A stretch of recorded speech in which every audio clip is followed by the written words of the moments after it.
this is Kabuki. I want to unbox the FiiO FT1 Pro headphones.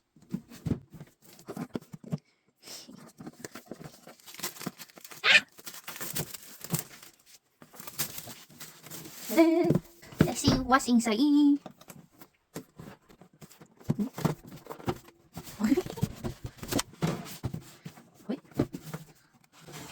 Hey? Hey? Okay. Ta-da! Yay! Okay.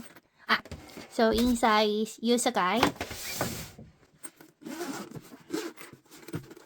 It had two cables. One is 3.5, one is 4.4. And let's see about the headphone. The material of the headband is protein leather, and here the material is wet with the foam nuggets.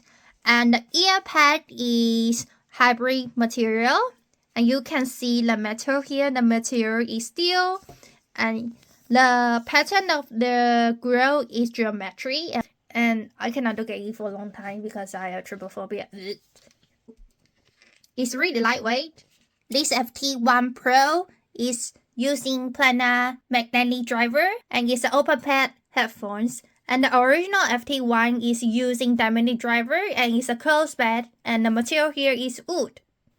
Compared to another FiiO open-back headphone, and this one is FiiO FT5, and it also use Planar magnetic driver. The material here is magnesium with aluminum, and I feel the grill design here is better for me. FiiO FT1 Pro recently released, and the price is $200 US. Doo-doo.